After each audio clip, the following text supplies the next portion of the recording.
Hello, hello, hello, and welcome back down the rabbit's hole. It's Uncle Icarus back with Icarus Storytime, Episode 2, MSNBC's Lockup Raw, dude. There's gonna be no recap, so if you haven't seen Episode 1, go ahead, skedaddle over there and come right back, because we're taking it straight from the top. There I was, in the police department. Just got told I was going to jail. Ironically, the same cop that was taking me to jail was the same cop that arrested me for the original crime that put me on probation. He puts me in the back of the cop car. I slam my head against the plastic barrier, and I realize I am so fucked right now. I'm probably going to prison, right? So that means I'm probably not going to graduate this year. My grandpa's terminally ill with cancer, and I'm probably not going to be there for him. I'm probably not going to see Have Heart's last show. I'm so fucked. I'm such an idiot, dude. The cop jumps in the car.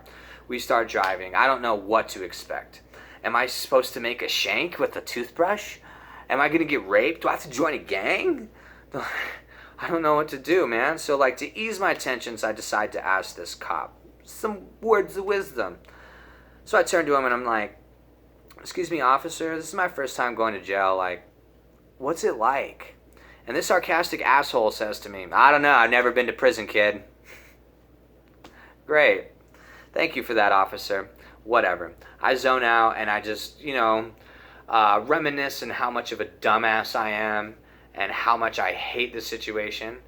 And I just zone out. The city became the rural farmland, and it became Florence, Arizona, which is this really small city that has all your prison needs. They have court, they have county jail, juvenile delinquent center, state prison, they have federal prison. It's one-stop shop kind of shit, right? So we start heading there, and when I zone out, I look out the window and I see a sign that says state prison. Do not stop for hitchhikers, which means we're almost there. And sure enough, we pull up to this giant complex with barbed wire around the fence. Cop rolls his window down, pushes the button on the intercom. "Yeah, I have a 1-480 Icarus intake from Casa Meth Pipe, Arizona." "Okay, yeah, I'll bring him in." So this giant fucking door opens like a drawbridge, right? We drive in, shuts behind us. This dude turns around and says to me, "Welcome home, kiddo." Pulls me out of the car, makes me line up against the wall, puts his gun inside of a locker.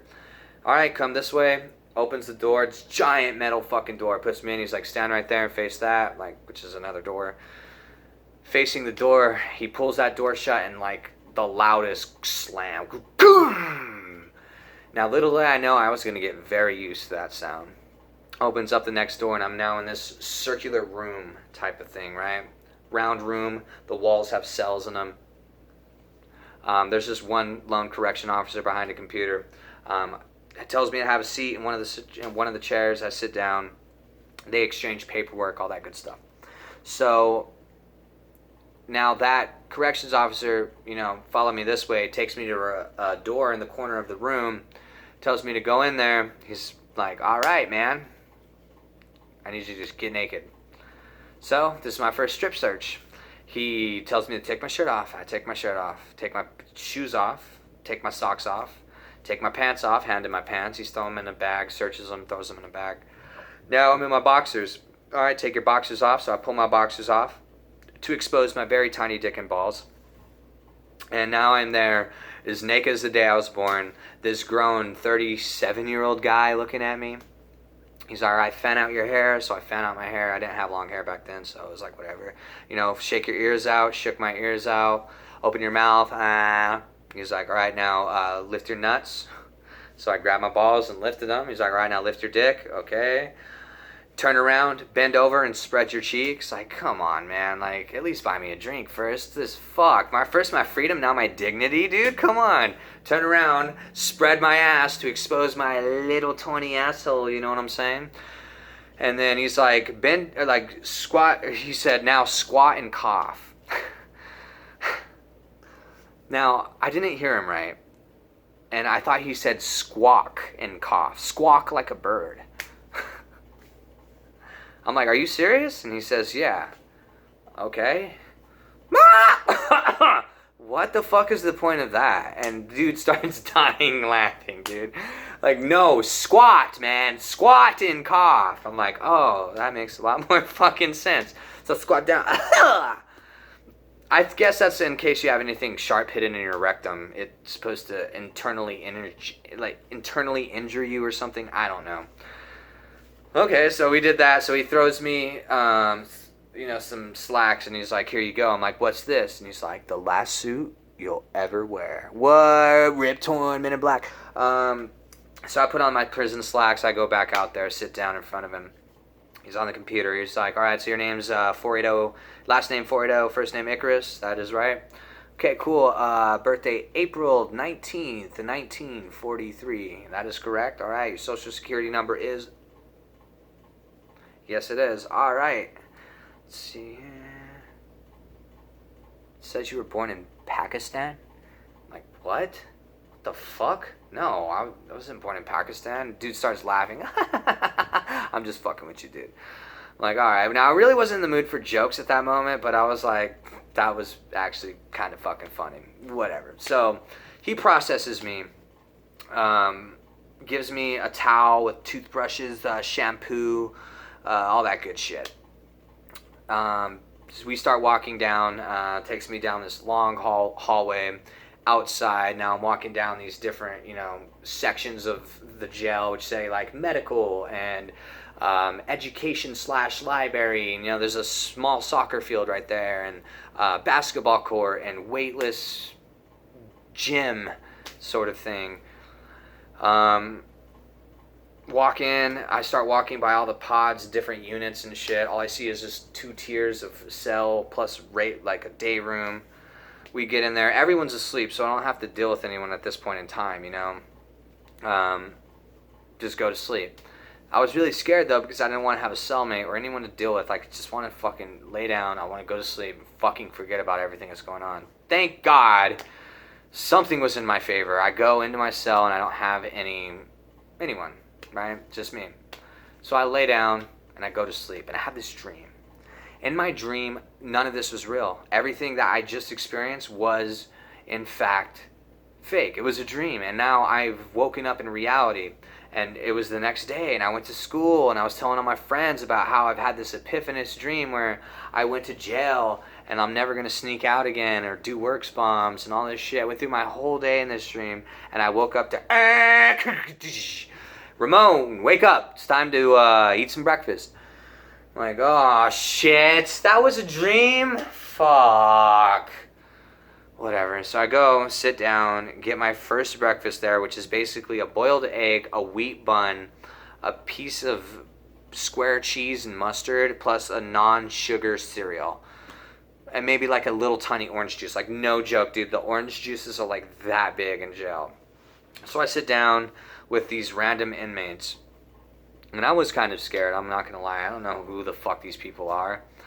So I sit down, they're like, "Yo, what you in for, man? Yo, what you do, bro? Like, what you do, man?" And I try to make a joke, because Shawshank Redemption is one of my favorite movies, and since I walked in the fucking place, like, I was always just thinking Shawshank said the say, so I was like, "Don't you know, man, everyone in here is innocent."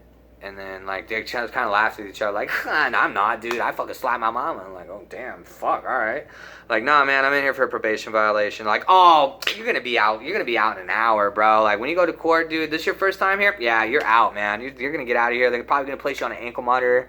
Like, you're going to be good. So I'm like, really? Like, yeah. I'm like, dude, you'd be crazy. You'd be surprised with some of the fucking charges these kids get out with and shit. So now I'm stoked. Like, oh, okay, fuck yeah, dude. Like, that sounds cool. And they're like, man, since you're gonna be out of here, dude, you should give me your fucking your egg. Nah, man, I'm okay with that. I'm gonna eat it. And like, dude, you're gonna be out in the outs in an hour. You might as well just give me your egg, dude. I've been here for 2 months. Nah, that's not happening, because in my mind, like, if I give him my egg, like from prison movies and shit, that means like I'm his bitch or something. I don't know. Nah, dude, I ain't no one's bitch, son. Like, yeah, fuck you and your egg. My egg, son. So he's like, all right, cool. Gets up and, like, walks away. The kid sitting there at the table's like, yo, dude, don't listen to him. We don't think he's all there. He's like, I think he's just done way too many drugs. He's a little gangster kid. Like, all he does is bark. I'm like, all right, cool. And they're like chiming in my case, like, you'll be all right, you'll be all right, you'll be all right. All right, so I go to court. They put a chain around my waist, handcuff me to the chain, put shackles on my feet. Into court I go. Sit down, they read my charges. My public defender's like, we want him released, on an ankle monitor. His parents, put him in the custody of his parents and for the proceedings of the court. Judge is like, no, I have I believe he's a danger to himself, a danger to society. I want a psychological evaluation done on him to determine if he's of sound mind. Okay, we'll do that. We're going to keep him incarcerated. Up until then, court's adjourned. Like, fuck. Now they put my fucking shit for 2 weeks. 2 weeks, and I go back to court. So now I'm stuck in there for 2 weeks. Get back in the van, drive there. Now, we were on lockdown when I got back, which means, everyone's in their cells. They had shift change. Whenever, morning crew changes to afternoon crew, we all get locked down to let everyone transition. I get put in my cell, and I just lay there and stare at the ceiling, and I start thinking, like, fuck, dude. Like, this is no joke. I'm such a dumbass. Why did I do that? What in the fuck possessed me to fucking be that stupid? Like, oh, dude, I'm just hating everything right now. But I began to accept it. All right, I really, really, really fucked up. But I can sit here and dwell on it, be pissed off about it, or I could just take it all with a grain of salt. So that's what I did. I just started to get to know everybody, learned everyone by name, figured out all their charges, their whole fucking life story, played a lot of Uno. That psychological evaluation, doctor came, I took my test, made sure I tried to answer every question to make it sound like I wasn't Hannibal Lecter, and went back to court. They read my test, like, okay, the psychological evaluation came out great. They don't believe he's a danger to himself or a danger to society. So we want him released on a GPS ankle monitor and released to the custody of his parents. And my fucking probation officer stepped up and said no. I don't believe that. I don't believe that someone goes and does something like that who is not a danger to themselves or society. I would like a second reading. Okay, great. So we're going to, continue court for in 2 weeks, pending a psychological evaluation, a second reading. So fuck, now I got to go back, dude. Live that same repetitive lifestyle, which is wake up, eat breakfast, go to school, come back, eat lunch, get locked down for an hour, come out, go to the library or rec or have free time. Eat dinner, go to sleep. Hopefully somewhere in between there a family member comes and visits you.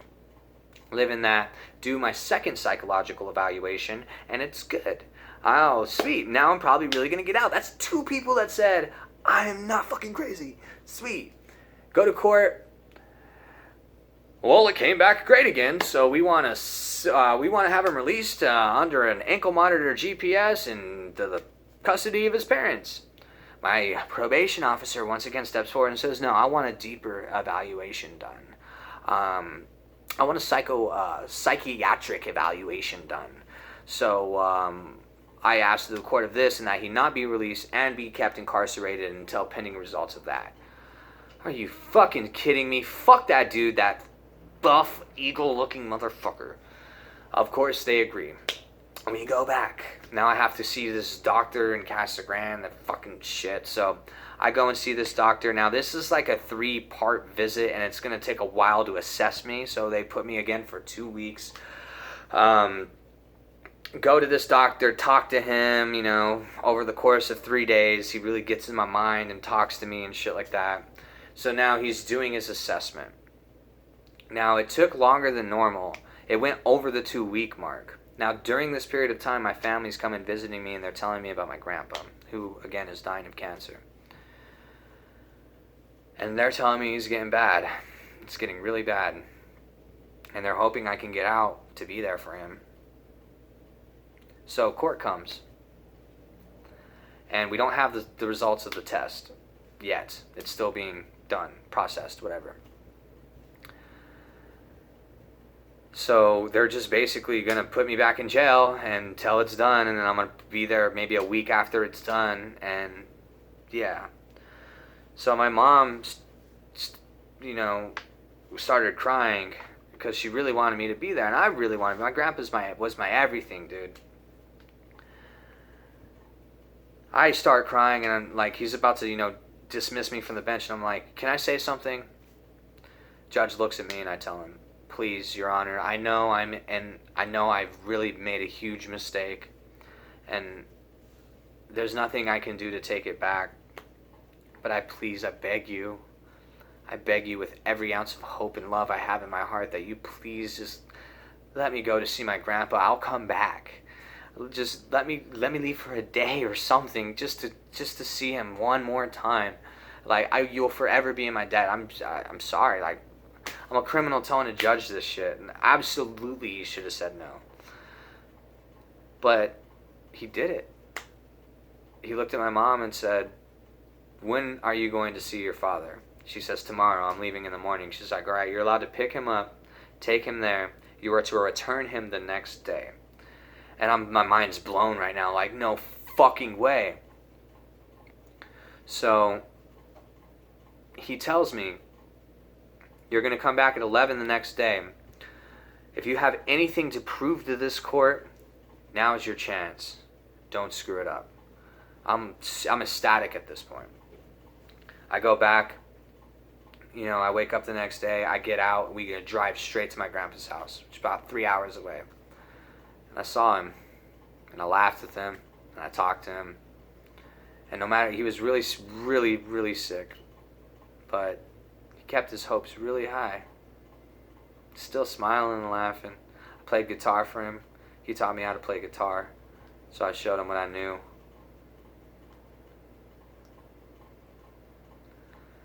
And then it was time to leave.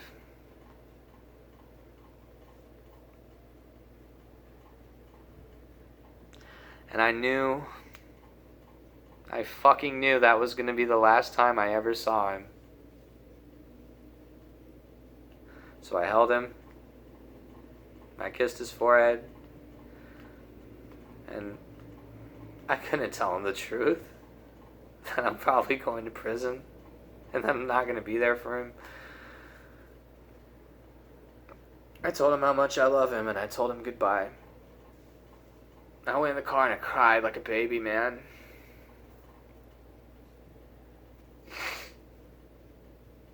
About a week later, I was ready back in jail, went back the next day. About a week later, I had a visit supposedly planned. The visitation officer came in, and I asked him, hey, do I have any visits planned? And he said, yeah, your sister is coming today in the evening, which is like 5 p.m. Like, sweet. 5 p.m. rolls around the corner, I see him making his rounds. He doesn't pick me up. So I see him later that night. He stops in our pod. And I ask him, hey, what happened to my sister? And he said, oh, your dad is sick. She's rescheduling for tomorrow. I'm like, oh, my dad? Why would she reschedule if my dad is sick? So the next day comes, and about 4:30 that next day, that visitation officer comes and pulls me. Keep in mind, visitation's at 5, so he pulled me 30 minutes before everybody. And I kind of made a joke about it, like, dude, you pulled me a little early, didn't you, dude? Like, is your clock right? And he's like, kind of like looked at me with no emotion, was like, oh, the time's changed today, man. It's like, okay. He pulls me into visitation, and it's my dad. Just him. Nobody else. Just my dad. Now, me and my dad have a great relationship. He's my best friend to this day, always been. We've just never been, lovey-dovey type of shit. Not that my daddy doesn't hug me type of shit, but when I hug my dad, it's a quick pat on the back. All right, if I hug him for too long, he's like, queer, get off me, and pushes me or something, My dad held me and embraced me. And I knew what he was about to say. Grandpa passed away. He's gone. And I broke down so fucking hard. My grandpa was there for me my entire life. And the one moment he needed me, I wasn't there, and it was all my fucking fault. I lost it. I cried and I screamed. Oh, nothing's ever hurt that worse in my life. And there's no going back. It's gone. And my dad tried to, calm me down and told me, it doesn't matter. Like, he knows how horrible you feel. Trust me, he's listening. So I got granted, again, a furlough to spend one day with my family. We went to where he passed away in his bed peacefully. We're surrounded by his family. And I just sat in there alone and I cried. And I just told him I'm sorry. And I hope he heard me. I really hope he did. And I went back to jail. And I took that stupid fucking psychiatric whatever. And sure enough, it came out good. I'm fine. We also had a guardian ad litem who looks out not just for me, but what's in the best interest of the state.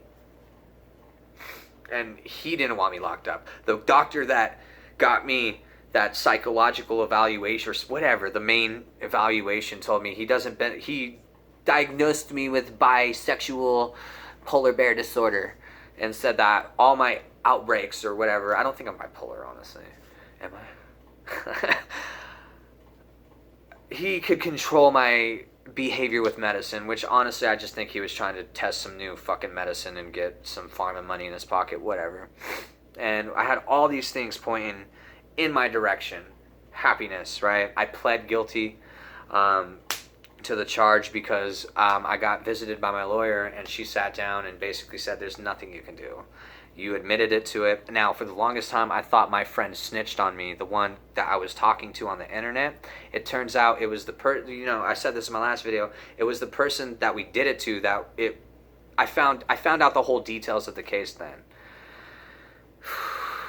Found out that it wasn't my boy who snitched on me. My boy didn't snitch on me. It was that person that's helped him set up his page that got me to snitch, or got me to admit it. So we were fucked, pled guilty. But everything was in my favor. So, come sentencing. I am high hopes now, right? Everything the court has asked of us has been done. I haven't had any incidents in the jail. I've left twice and came back, showing honesty. Just everything's fine. My parents want me back. We have a whole probation plan set up. My surveillance officer wanted me back. My main probation officer didn't want me back, but we go sit down. I say what I need to say to the judge in court, and I just explain, like, I've just gone through the most traumatic experience of my life. Like, I will never do anything like this again. I'm sorry. I don't know what the hell I said. And I just thanked him. I said, no matter what happens today, Your Honor, I just want to thank you so much for giving me the chance to say goodbye to my grandpa. I'd never be able to thank you enough. So the court, or the judge, comes to the conclusion and says, this is what I'm going to do. I'm going to have you released from the jail. We're going to put you back on intense probation until you're 18 years old. You're going to be on an ankle monitor until you're 18 years old. Da-da-da-da-da. And I'm like, oh my God, I'm getting out. And my fucking probation officer stepped up and said, Your Honor, no. I don't agree with that. He's a danger to himself. He's a danger to society. I guarantee you, if you let him out tonight, if tomorrow he's not back in your courtroom with the new charge, he's had a chance. He was on intense probation and he messed it up. This and that, blah, blah, blah, blah, blah, da-da-da-da, just spewing all the shit. I'm sitting there like, oh, I want to rip your throat out with my teeth right now, dude. And he's just shitting on me. And the judge gets quiet, stares for a little bit, and says, okay, this is what I'm going to do. I'm going to have you committed, which means I'm sending you to prison, for a sentence of a 30-day minimum. What that means is after 30 days, if they believe that you're a danger to yourself, if you're a danger to society, they will keep you until they deem you not to be. If you aren't, they'll let you, you're eligible to leave after that 30 days. This and that, prove the courts, have a good day. Slam the gavel. Fuck. I'm going to jail. Now I'm going to prison, bro. My mom holds me and cries. I'm like, fuck, dude. Fuck. I'm going to fucking... This is like no joke. I'm sentenced to prison. I'm now a felon. Fuck. We get up, leave the court. I'm crying, dude. I'm fucking crying. And this big black corrections officer's talking to me. He's like, man, it's 30 days, bro. Don't worry, man. You got this, son. You got this shit. Like, just go in there, kick back. You know, you've been here, what, 2.5 months now? It's whatever, man. What's another month? Like, this and that. Really calm me down. I'm like, all right, dude. So the whole time I've been in jail, I've been hanging out with, I've been hanging out with a lot of the Mexican crew. For some reason, man. These are just really dope dudes. They were all federal. They all had federal charges on them and shit. And, they were telling me about prison life and stuff like that, like what to expect. So I went back and fucking hung out with them. They were like, all right, dude, like, this is what you need to do. When you get to prison, you need to find the biggest motherfucker and you need to fucking fight his ass. That's going to prove respect to everybody. No matter how big he is, whether you win or lose, you go over there and you beat his ass. Everyone's going to respect you, bro. That's how you gain respect. Don't bitch up. Anyone tells you some shit, you tell them, fuck you, fight their ass. And, dude, I'm like, fuck, dude, this shit's getting real. Everyone in the pod's like, this is what you got to do. This is what you got to do. Went back to my fucking cell with my Mexican ass cellmate, and he taught me how to rap in Spanish. Soy un loco marihuano, loco mexicano. En tierras tambandillas aquí todos traficamos. Loco no tenemos afitamos. Paisa, no me traisa. Alright, that's all I really know. But yeah, no, he was just getting me ready. Fucking shit, man. Fucking get me ready for jail, prison. Yeah, a couple days passed by. It's now the day. I say goodbye to everyone because honestly, I became really good friends with a lot of people there. Said goodbye to everyone. Made my final walk back to intake, the same place I walked in that jail from. I got dressed in my normal street clothes that I had brought in. They put the chain around my waist, handcuffed me, put my shackles on, put me in the back of the car. I looked out the window and it was a nice overcast sky, and we started driving down a rural road straight to the Arizona Department of Corrections. And that, my friends, is to be continued. Thank you guys so much for watching. I love you guys. Follow me on Instagram for all your updates. That's Icarus 480, just like you see here, just mashed together into one words. Peace, love, and smoke DMT.